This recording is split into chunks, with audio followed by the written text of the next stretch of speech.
Hey, we're back here at Exodus Live. This is the second portion of our show today. And we happen to have the slim guy over here to my right that's going to bring some wonderful information to us about some of the things that he's been doing for almost 17 years now. And it happened to be a young man that was in the Drum and Bugle Corps, Marcus Greer, who happened to be, well, he got killed on 4/15 at the address 415 Lotus. South Lotus. And anyway, he was part of the Drum and Bugle Corps. And Brother Shannon has been doing some wonderful things about putting down the guns and stopping some of this violence that's going on in our neighborhoods and in our community. He's tired of seeing these young men doing all of this hurt and crime and everything. And so he's going to have a wonderful peace day that he's going to be presenting. And so he's here this afternoon to tell you all what he may need from you or what it is that he plans on doing or whatever it is he wants to bring to the forefront. Yeah, thank you. Good afternoon, good evening, good day. As Mr. James was explaining, every year since the time that Marcus Greer life was stripped from him 17 years ago at the corner of Lotus and Congress Parkway, in between Congress and Van Buren. It was on April 15th at the address 415. The Greer family, the Greer family came to me to perform a prayer, and in remembrance of him. And I did, and since then we've been doing it every year because so many people were being killed during that era and that section of the South Austin community, which is like the 51st precinct, various precincts in that area. And when we started, it was the highest rate of gun violence in the South Austin community during that era. Today we're at the lowest level of gun violence in that era. And so that prayer vigil that you were doing brought all of these little organizations together and changed that around. Huh? A significant difference. And we would like to do it incrementally all throughout the whole Austin community, throughout Chicago, throughout the world, because gun violence is an epidemic. It's stripping a lot of people's lives. So this year, our 17th annual, which will be May the 24th at Columbus Park at the Rotunda on Central and Gladys, we're going to also incorporate a resource fair. Exodus is leading the whole event. We're going to have a band, an entire band of kids, and we're going to march from Columbus Park, right there on Gladys and Central, to Congress Parkway, go down Congress Parkway to Lotus, and stop and do a prayer right there where this young man and various other young men and women have been killed in that area. We're going to come back up Van Buren, come back to the park, and we're going to have a festival. We're going to have a resource fair. We're going to have a lot of people there. And if you are interested, you could come. My phone number is 773-494-3160. And you can reserve your own spot and start disseminating information, that will be helpful to these kids, to the community. It's going to be a resource fair as well as a prayer vigil. So what time would you be starting and kicking this off? Well, the hours are going to be between 1 p.m. and 7 p.m. Okay. So we're going to have various pastors and the clergy to come in and do a prayer. And it's going to be a day-long event. The food is free. We're going to have a lot of food, a lot of activities for the children, and a resource fair.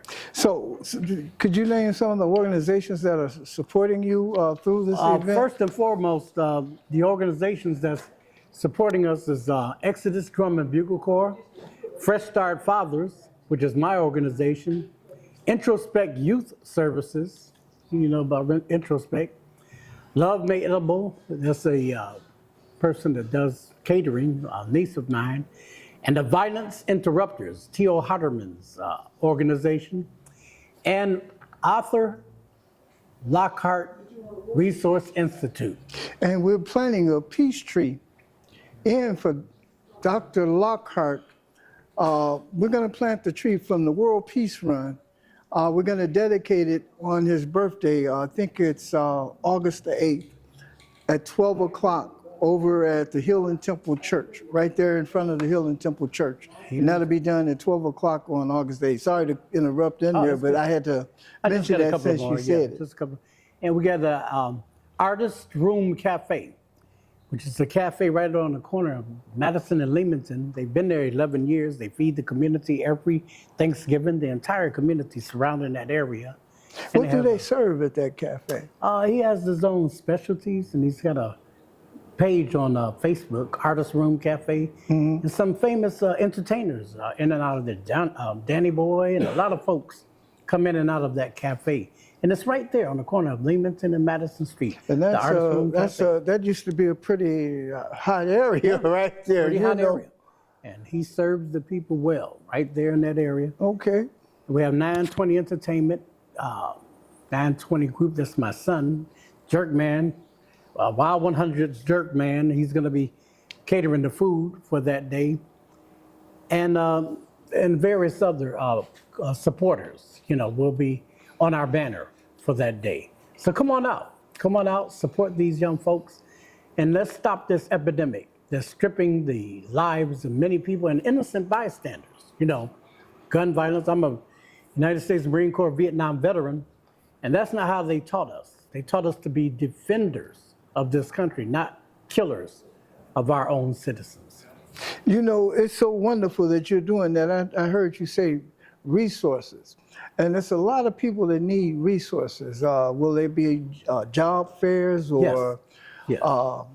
other community events that'll be spread out about that? Will this lead off up into something big from the West Side, going to the Bud Billiken Parade or something? Exactly. So, and there's going to be some medical needs, medical concerns for our youth that might have mental illness. Do you have someone at a resource center that might be coming out? Because of some of the tragedies that they've seen growing up on the West Side, a lot of them seen a lot of gun violence and different things. Do you have an organization? I saw an organization that built a center just recently in the Austin community specifically for that. And as you stated, a lot of young folks don't realize in our communities that they suffer from PTSD, post-traumatic stress disorder, which is a plethora of all the other illnesses, mental illnesses that they're walking around with every day. So yes, there's a big center that I think the mayor and various organizations have built or in the process of addressing that issue. And they need to address it for the veterans as well. And then there's a problem that's going around with some of the high school youth in the community where they're up under a whole lot of pressure and different things, and some of them have been using Percocets or whatever the case may be. Will you have somebody there that can inform them on how dangerous it is to take those medications and to sit back because they could lead to other things? Indeed. I'm reaching out to the entire community of organizations that assist on every facet of the community to address all of those issues. So if you hear my voice, if you're watching this, you're more than welcome to come and set up a station, as a vendor to disseminate that information, because it's well duly deserved and needed. And so is that free or It's free. Everything is free. Everything is free. And so they can just come out and set up, right bring there. their own table and Bring chair? their own tables and chairs and set up and disseminate that information. And they can have the neck bones and potatoes on you. Huh? That's right. All right. So give that date once again and a number that they can contact you The on. date is May 24th at Columbus Park between the hours of 1 p.m. and 7 p.m. The 17th Annual Anti-Gun Violence Prayer Vigil. My phone number is 773-494-3160. My name is James R. Shannon. And I appreciate this. Thank you. Thank you. Thank you, brother. God bless. God bless.